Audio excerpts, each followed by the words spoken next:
Hey, welcome to GSA Does That, the stories behind the federal agency delivering effective and efficient government to you, the American public. I'm your host, Rob Trivia, and this is episode 2. If you remember in episode 1, we talked about the Presidential Innovation Fellows, or the PIF program.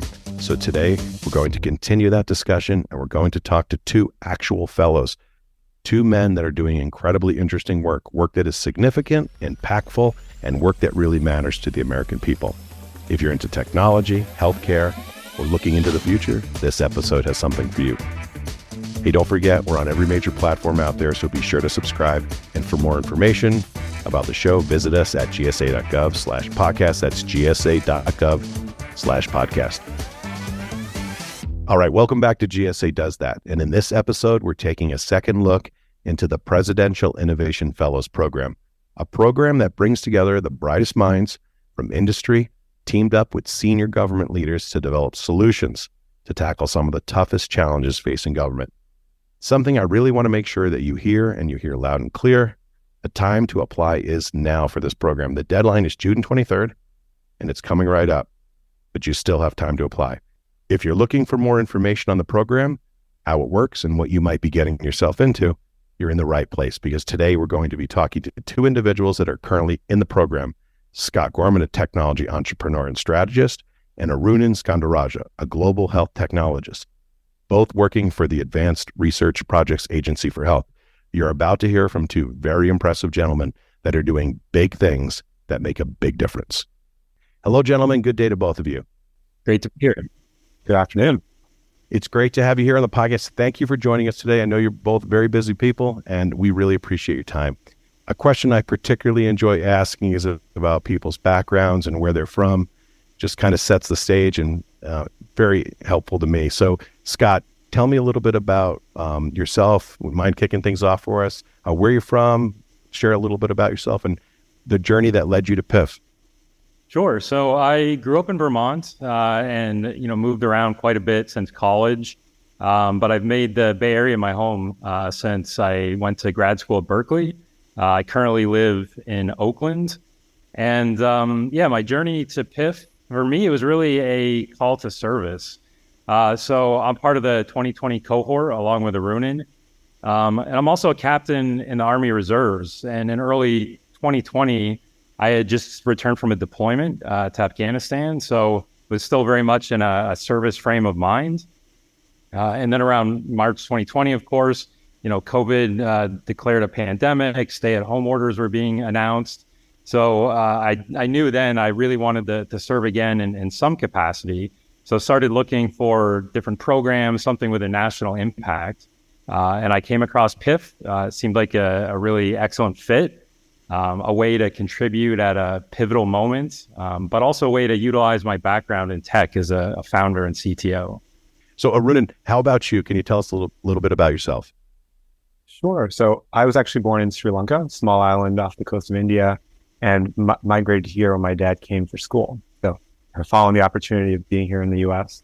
I grew up in Indiana, spent a bit of school time in the South, Nashville, as well as graduate school on the West Coast and working on the West Coast. But now I'm here based in D.C., and that really was the trigger for me looking at the Presidential Innovation Fellowship.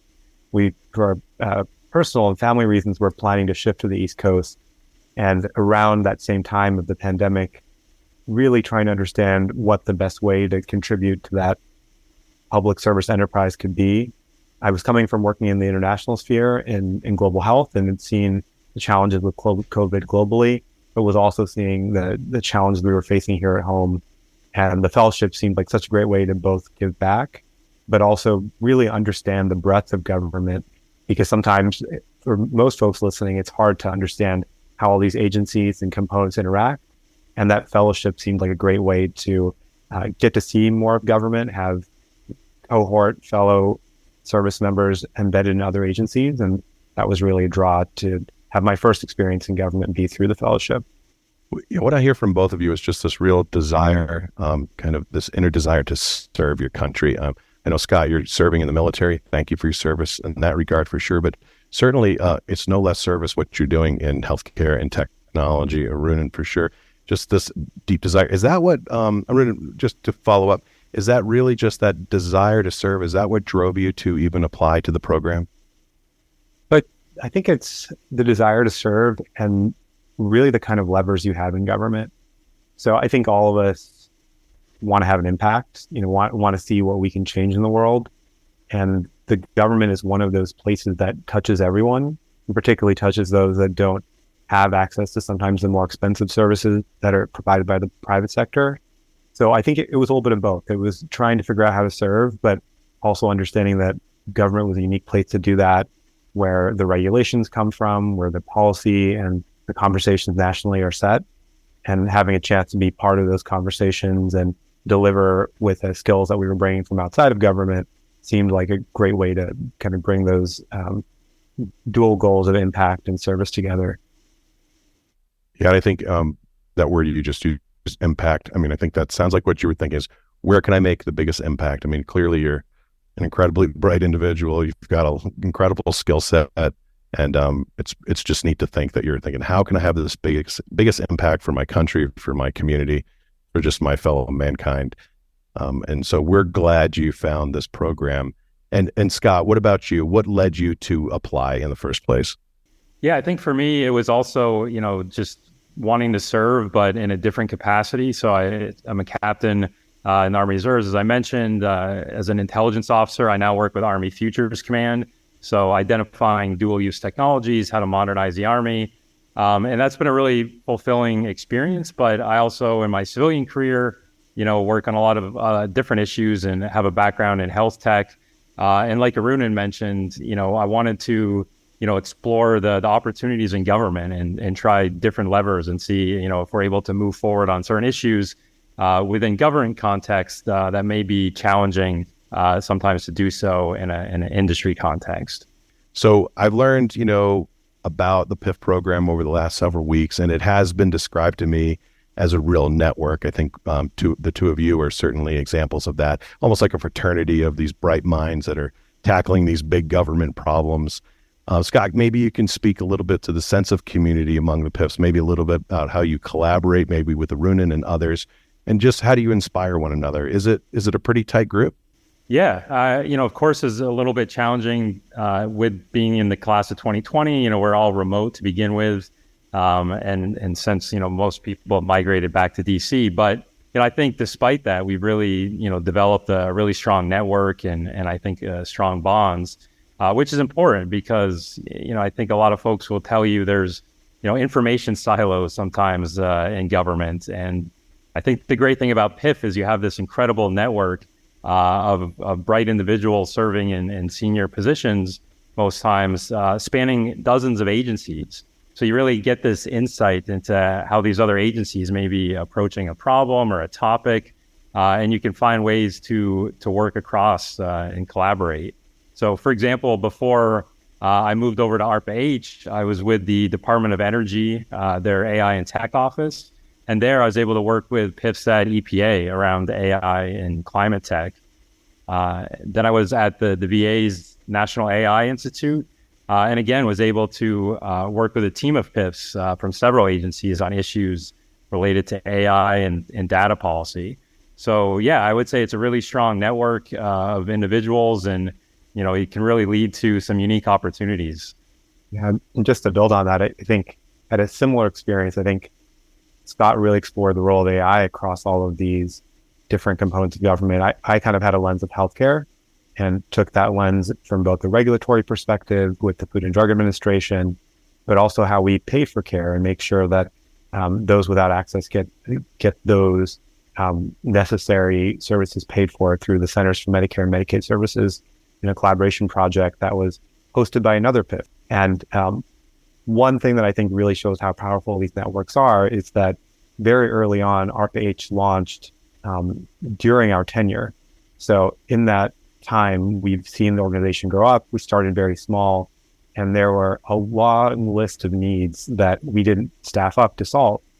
And as I presented those needs as part of one of our weekly all-hands sessions, Scott and a few other folks really stepped up to say, hey, I might have my day job, but I'd be happy to put in a few hours trying to tackle some of these issues. and in Scott's case, really start building out what became our full brand, our full identity. So I don't know, Scott, if you want to say a little more about that. Yeah, I mean, again, I think just keeping your eyes open for opportunities that come from the network has been really important. So even before ARPA-H, some PIFs brought an opportunity to work on the U.S. Digital Corps, which is a new program to bring early stage technologists in the government. It was getting stood up and they needed assistance. So myself and a few other PIFs, jumped onto that project. And my work there was really around setting the initial data strategy, helping them think through branding. And so that kind of directly led to the work at ARPA-H. As that was getting stood up, Arunan brought that opportunity. And I really saw the parallels with what was being done at the U.S. Digital Corps. So I just kind of transferred that, focus over to ARPA-H. So yeah, I think it's the network, it's seizing opportunities. But then also, I got to thank the PIF leadership team who've been very supportive as, assisting with these different opportunities and being open to moving agencies, when the right opportunity arises. Scott, can you tell us a little bit about ARPA? Is it a new agency? Just their listeners, what is ARPA? Yeah, so ARPA-H is the Advanced Research Projects Agency for Health. So people might be familiar with DARPA. This is essentially an ARPA for health. And its mission is really to, fund research and development to drive transformative health and biomedical breakthroughs with the goal of accelerating better health outcomes for everyone. So we're going to dive into a little bit about what you gentlemen have really been focused on. But before we do, I'm going to go off script here a little bit. What has PIF done for you as far as your career? And I don't mean necessarily, oh yeah, it looks great on my resume. Of course it looks great on your resume. You're a Presidential Innovation Fellow. But when I talk about as scientists, as people that just have a drive to excel and to make change and huge impact, how has PIF launched that for you? I mean, you're both young men. You've got a long career ahead of you. How has PIF served you to get where you want to go so you can help others? PIF has been both something that has pushed me, it's challenged me and showed me what's really possible. I think my imagination has really been expanded as I think about some of the national policy conversations that we've had a chance to be part of, or how our efforts have resulted from some of those policy conversations that might have come out of advocacy. So I think one piece is showing me what truly is possible when you can bring the whole of government together with the private sector. I think the other thing the program has really given me is mentorship. I've had a chance to work with a few folks that I found truly inspirational, some of them longtime government servants, and some of them individuals who've come into various political or senior leadership roles, including the folks who've developed the data strategy at the Food and Drug Administration, as well as the civil servants who really helped put together the initial roadmap for the ARPA-H initiative agency that we're part of now.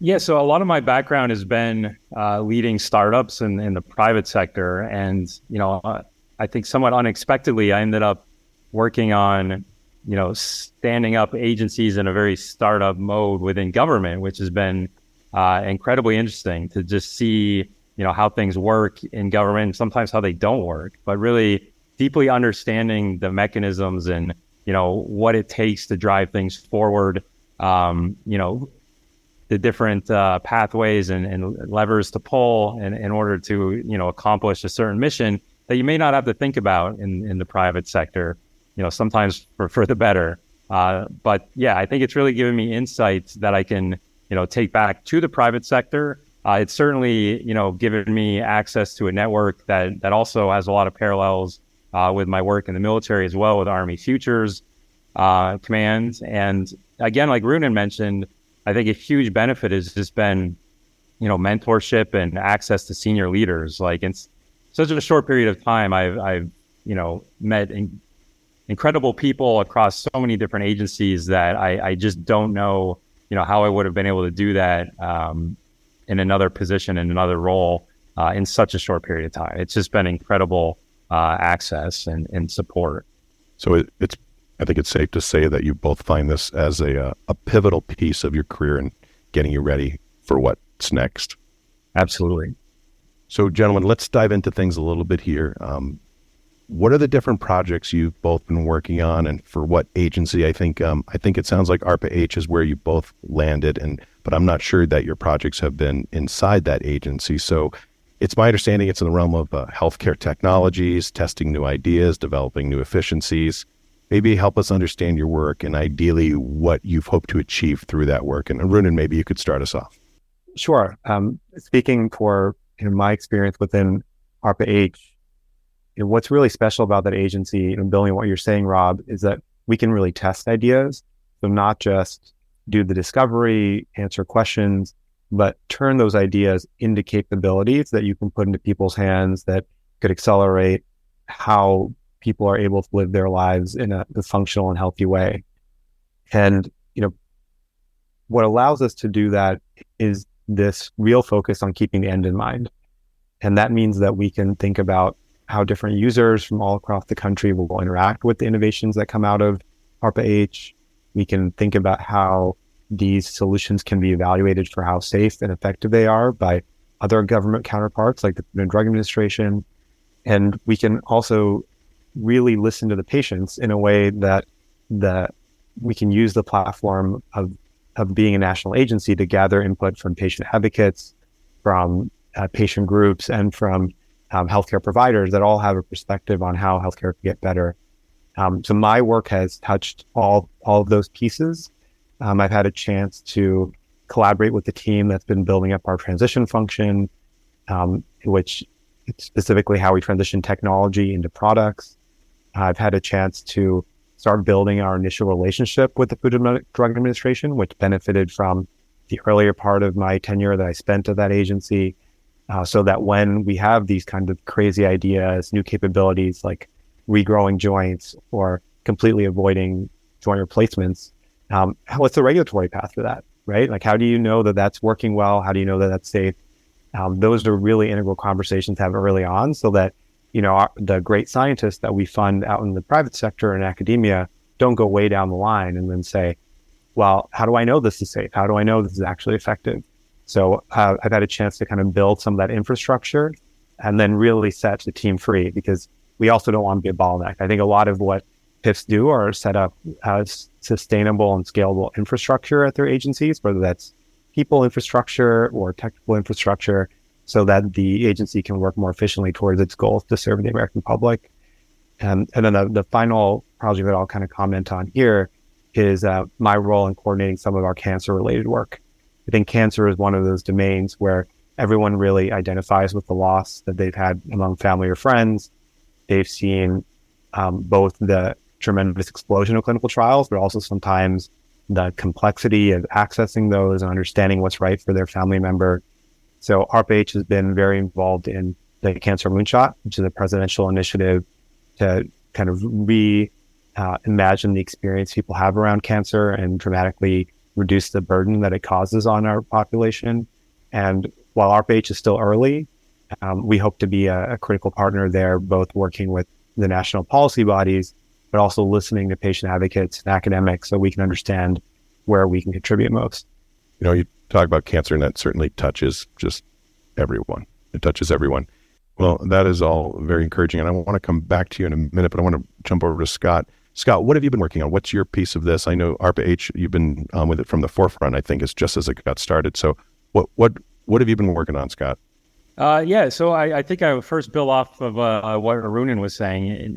Having worked in health tech before joining PIF, what really attracted me to ARPA-H was, this new model, essentially. I've been very passionate in the past about working on ambitious moonshot ideas and complex problems, but sometimes those things are just too early for the commercial sector.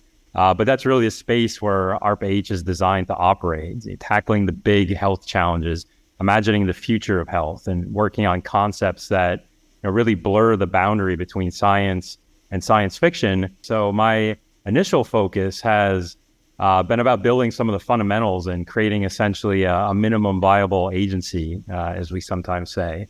So for me, that means my initial role was co-leading development of the engagement and comms office. So that was hiring staff, training, overall management. A major aspect of that work it was also creating the digital strategy, building the agency's brand. And we now, I should mention, have an incredible team of creative and technical talent who's building out a range of digital experiences to help communicate ARPA-H, what it is, what it does, to its many different stakeholders, including the American public, of course. I also serve as a technical advisor and subject matter expert for data and tech strategy. And now as the agency, matures and kind of enters the next phase of growth, I'm also serving as a senior advisor for developing prize challenges to help move revolutionary ideas forward across health. So, kind of getting back to what I did before PIF, which is, focus more on the tech solutions. So it's been a really exciting journey. I've worn a lot of different hats. So yeah, again, it's been something that, is very unique in such a short period of time to work across so many different work streams. So I think I heard you both use the term or phrase moonshot. These moonshot ideas. Do I have that correct? Is that what this program allows you to do? Is sort of explore some ideas and some kind of not far-fetched, but maybe just something that you might not be able to explore in industry or the private sector. But this PIF program allows you to explore some really big ideas. Do I have that right? Yeah, so I can give an example. We just launched our first program called Nitro, which stands for Novel Innovations for Tissue Regeneration in Osteoarthritis. And this is something, we've all touched and supported to help get it going. And actually the Proposers Day for this is coming up. So for each program, though, we essentially, trying to think of a very ambitious concept to help communicate this to the public. So for example, for Nitro, it's what if we can make our joints heal themselves? So, thinking very far ahead, but trying to bring that future through strategic investments, much closer, something that may be 20, 30 years out. Can we get that within the next 5 or 10 years? So for this program, it's using regenerative medicine, biomedical engineering, biomaterials to create therapeutics that can fully regenerate damaged joints. Or for example, if the joints deteriorated beyond the point of repair, this program also has a research area for developing replacement joints made from a patient's own cells. So, really going after these very ambitious moonshots, essentially, to try and bring this health future, much closer, much faster. Well, I hope you're really successful with that, because in 5 or 10 years, I'm probably going to need new knees. So this could be exciting. I think there's a lot of people out there thinking about that. That's absolutely fascinating.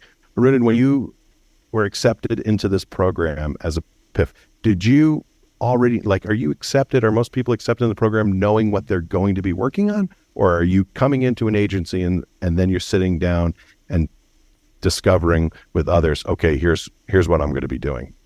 I think that can be a really iterative process. And I think that's for the best, because effectively, and we are looking for projects now. So for any agency sponsors out there, we gather those projects, in parallel with recruiting an incoming class.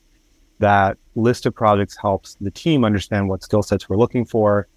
And then when those candidates ultimately come in front of the agencies, they can do a little bit of that final matchmaking and hopefully do a little bit of tailoring. And that really was my experience. I think the agency I was coming to initially, the Food and Drug Administration, knew that they had to tackle the topic of data strategy and how an agency that is decades old could update its practices to share data, make sure that we benefit from the full power of people's, consent into clinical trials. And that was a pretty broad scope, right? And we hired our first chief data officer just a few months before I started. So when I had the chance to sit down with him, it was really a two-way conversation to say, we know what this agency looks like today, but we need to understand a little bit more detail, how the data is siloed, what the barriers are. And then based on that, what you might almost call problem discovery, then we can flesh out in a little bit more detail. Is it that we need to stand up a test bed? Is it that we need to get a common way of talking about data and talk about advanced analytics like AI? And it ended up being a little bit of everything, but building that strategy of how we were going to tackle it was really done collaboratively, probably in the first few weeks of that program year. So let me just ask you both, when based on your experience with PIF, what you've done, it's deep and there's a lot going on there, and it's an exciting time, a difficult time, but an exciting time since you've come into 2020. But as you look back and you think about your experiences, what do you think, based on your own experience, would persuade someone listening to apply to this program? Scott, maybe you could start us off. Sure. So I think if you've ever, just generally been curious about federal service or even just a way to make an impact in a pretty short period of time, then, I think you should consider the PIF program. And just a few bullet points about it. You enter as it's called a GS-15, which is essentially the top end of the rating scale. So you'll have access to senior level decision makers. You'll most likely be pushing forward on really important, national scale projects. And you'll get a ton of experience that you can take back to the private sector if you're planning to do this for a year or two. Or you can use it as a springboard for a career in government if that's where things take you. And I'd also just, add, leave yourself open to changing your mind too. I thought for sure I would do 1 year, take those experiences back. But here I am 3 years later and thinking about staying longer. So, you never quite know where the opportunities will take you. Absolutely. Arun, how about you? So I'll say, you've got till June 23rd. So move quickly. I think this is the best way to come into government if you're coming in from technical skill set, a user design, or leadership or entrepreneurship skill set. I know coming in as kind of a biomedical scientist, my background in digital health has been really valuable here too. There really isn't, in my opinion, a similar way to get the same breadth, come in with this type of cohort and really get the support from a leadership team that both cares about you as an individual and cares about the mission of the agency to really figure out where you can best fit in government.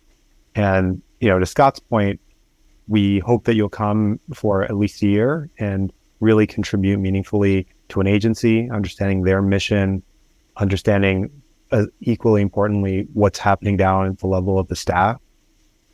But we also hope that in that time you'll pick up experiences, find your own passions, and use that to kind of continue back into other aspects of government or back into the private sector. And it's really hard to overstate how important that support can be when you're transitioning to something as different as the federal government.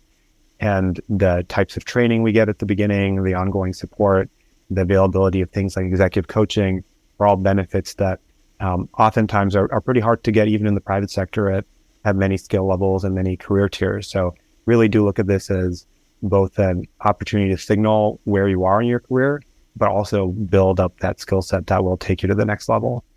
Yeah, it sounds like a way to really shoot really right to the top to get the opportunity to talk to leadership, be a part of something really big. It's the epitome of opportunity, really. If you've got that special skill set, thank you for what you're doing for government. It's really making us a better country, a better democracy. And I think it's safe to say that you're making a profound impact with your work. So I thank you both. I really do appreciate it. So what I hope you're taking out of this episode is this pretty unique opportunity that exists out there to jump into government at a very high level, working on technology that innovates the way we work, the way we live, and how we care for one another. So if you're ready to make a difference, you've got until June 23rd to apply. Go to pif.gov. Hey, coming up on the next episode of GSA Does That, that's episode 3, we delve into contracting opportunities for small businesses. We'll be talking about $70 billion, that's billion with a B, in FY22 spending, and how the STARS program has supported over $15 billion in agency orders for small disadvantaged businesses over the last 10 years. So be sure to tune in and find out how GSA does that. And remember to subscribe to our podcast. Visit gsa.gov/podcast for more information, or to suggest a topic or guest, send us an email at gsadoesthat@gsa.gov. Hey, I'm your host, Rob Trubia. Our executive producer is Max Stempora. GSA Does That is a production of the U.S. General Services Administration Office of Strategic Communication.